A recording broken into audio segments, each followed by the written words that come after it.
Assalamualaikum warahmatullahi wabarakatuh.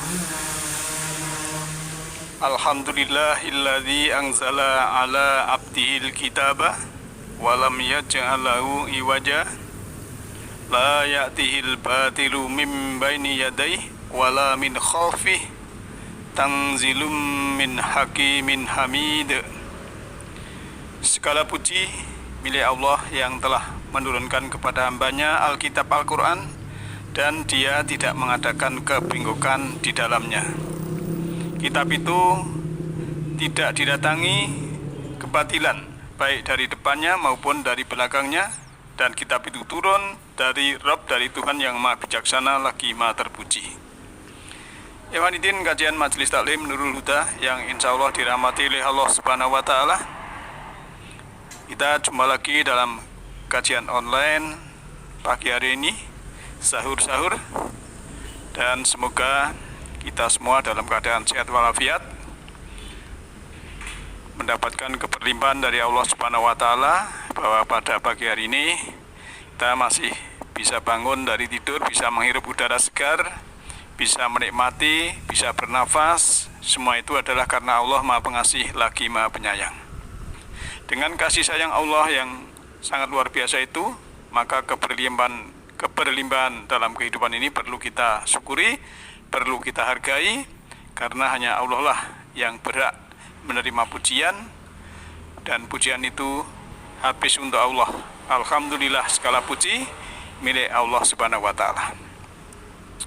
Dalam Al-Quran Allah telah menyebutkan dalam surah Al-An'am surah ke-6 ayat 160, A'udzubillahi minasyaitonirrajim. Man jaa'a bil hasanati falahu asru amsalihha wa man jaa'a bis sayyiati fala tujza illa mislaha wa hum la yudlamun. Barang siapa membawa amal yang baik atau mengerjakan perbuatan yang baik atau perbuatan yang hasanah, maka baginya ada balasan asru amsalia, 10 kali lipat daripada yang dia perbuat itu. Tetapi barang siapa yang berbuat kejahatan, berbuat sayiat, berbuat buruk, ya, wa man jaa bis sayiati fala tujza illa mislaha, maka dia tidak diberi balasan melainkan seimbang dengan apa yang dia perbuat itu. Wa hum la yudlamun, dan mereka sedikit pun tidak didolimi, tidak dianiaya, tidak digelapkan. Karena Allah Maha Adil, maka apapun yang dia kerjakan akan diberikan imbalan atau balasan sesuai dengan yang dikerjakan, baik itu hasanah maupun sayyi'ah. Nah, ikhwatin yang berbahagia, kalau kita mengerti tentang ayat-ayat dalam Al-Quran, ternyata memang segala sesuatu itu yang kita pikirkan bisa kita lakukan, dan daripada awal perbuatan itu memang terletak di pikiran atau pada niat. Kalau pikiran kita positif, insya Allah yang kita kerjakan adalah yang positif, perbuatan yang hasanah. Nah, kalau kita ditanya perilaku apa saja yang kita lakukan di masa lalu, mungkin kita akan lupa, ya, karena ya masa lalu kita penuh dengan hal-hal yang sangat luar biasa. Karena waktu telah berlalu begitu cepat, ya, dalam bahasa Al-Quran waktu itu tidak bisa diperpanjang dan tidak bisa dipersingkat. Waktu adalah waktu, berjalan apa adanya. Tapi cara yang paling mudah adalah memperhatikan, ya, waktu itu sendiri, memperhatikan diri kita, meniti ke dalam diri. Saya ambil ilustrasi sebagai berikut. Kalau hari ini kita memanen buah mangga misalnya, berarti di masa lalu kita pernah melempar biji mangga di satu tempat, di Tegal ataupun di kebun. Walaupun kita sudah lupa. Kalau kita hari ini, ya, memanen rambutan misalnya, mungkin masa yang lampau, dulu-dulu kita pernah melempar biji rambutan itu, walaupun kita sudah lupa apa yang kita lempar itu. Nah, apa yang kita panen hari ini itulah sesuatu yang kita lempar di masa lalu. Nah, sekarang pertanyaannya, panen apa kita hari ini, kan begitu. Kalau tadi kan Allah sudah menjelaskan, kita berbuat yang baik akan dilipatkan 10 kali. Bahkan nanti ayat lain ya menyebutkan tanpa hisab, tanpa perhitungan maksudnya. Berbuat baik kalau Allah menghendaki kita mendapatkan imbalan yang anugerah yang tanpa perhitungan. Nah, sekarang pertanyaannya ya. Sekarang kita ini panen apa pada hari ini? Kalau hari ini kita panen penderitaan, itu artinya kita juga pernah melempar ya, kita juga pernah melempar bibit-bibit penderitaan di masa lalu.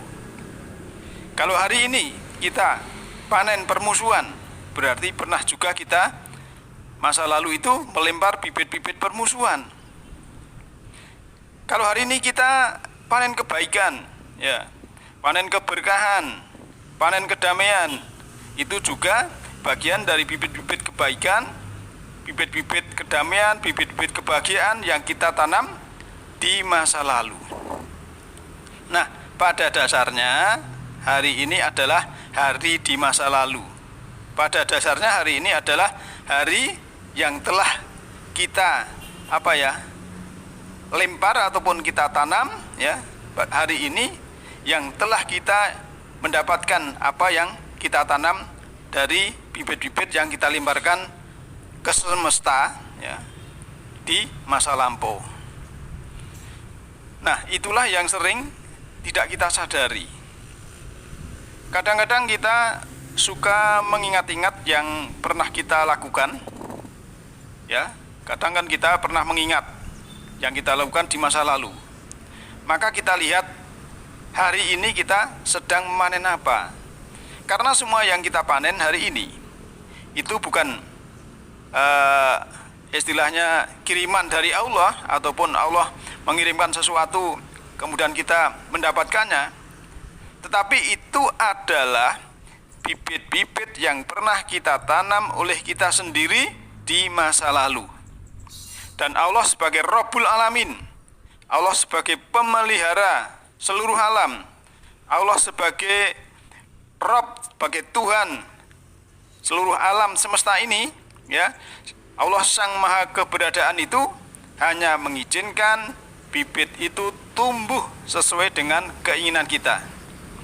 Bibit-bibit itu mungkin kita pernah lempar ke dalam pikiran kita, sampai pikiran kita nggak pernah istirahat. Itu sebabnya kalau kita mengacu kepada hasil riset ya para ahli neuroscience ya, itu kan para ahli mengadakan riset atau penelitian, khususnya para ahli neuroscience ya, para ahli neuroscience ya, ternyata otak kita itu ukurannya hanya 2% dari berat tubuh kita. Tetapi saat otak kita berpikir ya, otak kita ini berpikir yang negatif, berpikir yang buruk, maka otak kita itu menyita energi 20% dari tubuh kita.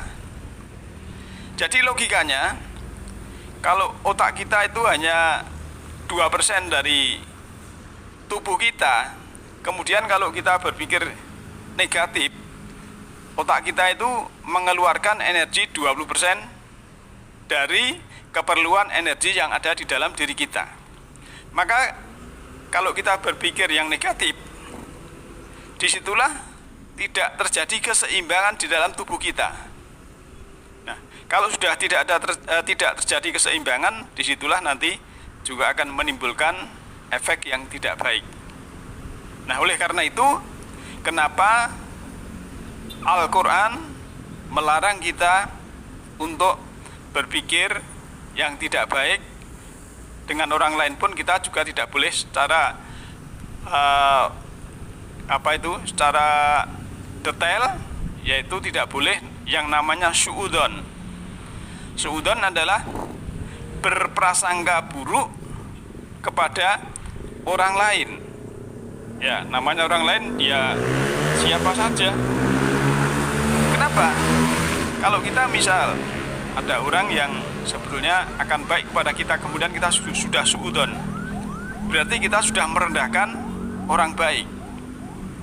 Maka kita disuruh untuk husnudzon, berprasangka yang baik, walaupun yang datang kepada kita itu mungkin orang yang tidak baik.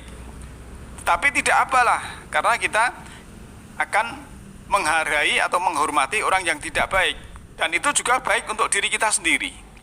Nah, oleh karena itu, Bapak Ibu dan sahabat saya yang saya cintai, dalam kajian sahur-sahur pada pagi hari ini, ya, hari ke-19, saya mengajak untuk melihat, meniti ke dalam diri, ya. Maka sering saya sampaikan, kalau makanan jasmani itu memang istilahnya juga makanan. Kulu wasrobu wala tusribu, makanlah dan minumlah tapi jangan berlebihan. Kulu halalan thayyibah, makanlah makanan yang thayyib dan yang baik. Suruh makanan yang halal. Yang halal itu yang mudah didapat, yang mudah dicerna, yang bermanfaat untuk usia seseorang dalam makan itu harus makanan yang halalan thayyibah. Kemudian juga walaupun halalan thayyibah tidak boleh kita melebihi batas, ya. Halalan thayyibah dalam surat kedua, surat Al-Baqarah ayat 168 dan 172. Sedangkan kita dilarang melebihi batas di dalam surat Al-A'raf ayat 31. Kemudian kalau Allah sudah memberikan seperti itu, supaya apa? Kita makanan halalan thayyibah supaya kita bisa berpikir yang positif. Karena kalau awalnya yang kita makan itu sudah tidak halalan thayyibah, mungkin secara zatnya halal, tapi cara mencarinya juga tidak halal, berarti di situ akan terjadi pelanggaran ataupun terjadi sesuatu yang tidak ada keseimbangan. Nah, oleh karena itu, dalam hal ini kita harus mengerti, oh ternyata makanan jasmani saja kita harus memakan makanan yang halal thayyibah. Juga pikiran perlu makanan. Nah, kenapa? Ya pikiran memang harus dicerdaskan. Pikiran harus istilahnya juga diasah. Karena apa? Kalau berpikir yang positif itu akan mencerdaskan, sedangkan berpikir yang negatif itu akan membodohkan, akan menggelapkan. Dan juga jiwa harus perlu juga nutrisi, perlu makanan, ya, perlu vitamin.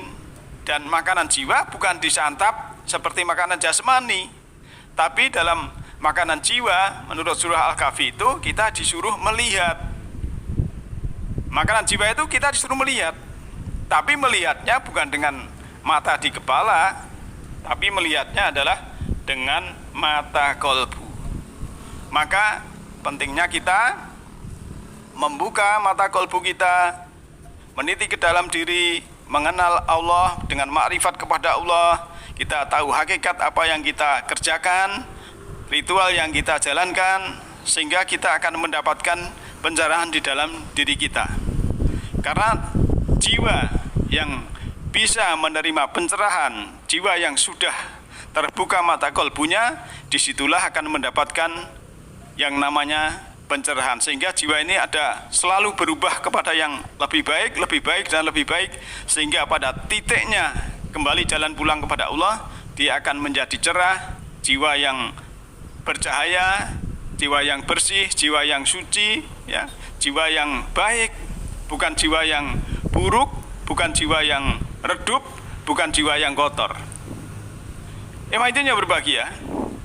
Maka sebagusnya lah, mari kita manfaatkan sisa umur kita yang tinggal ya sebentar, karena walaupun 20 tahun itu kalau kita jalani ya sebentar, nyatanya kita 20 tahun yang lalu perasaan itu ya baru kemarin saja.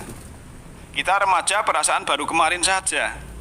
Kita mungkin menikah juga kelihatan baru kemarin saja, ataupun kita punya anak dan lain sebagainya, tahu-tahu anak kita sudah besar, sudah minta ini itu dan selain sebagainya. Itu kan waktu berjalan terus. Namanya waktu ya, waktu itu berjalan terus walaupun kita mau leha-leha ataupun kita mau menyongsong dengan kebaikan-kebaikan. Maka hendaklah kita mari saling mengingatkan dengan kesabaran, saling mengingatkan, menasihati dengan kesabaran, dengan kebaikan. Dengan demikian, insya Allah Allah akan membimbing kita. Demikian pada pagi hari ini untuk makan sahur. Mudah-mudahan sahabat dan Bapak Ibu sekalian diberikan kesehatan dan selamat menikmati makan sahur selaku halalan thayyibah, dan juga mudah-mudahan yang sedikit ini bisa menjadikan pencerahan dan mendapatkan ridho dari Allah Subhanahu wa taala. Demikian dari saya, Nasrul minallahi wa fakum qarib. Alhamdulillahirabbil alamin. Assalamualaikum warahmatullahi wabarakatuh.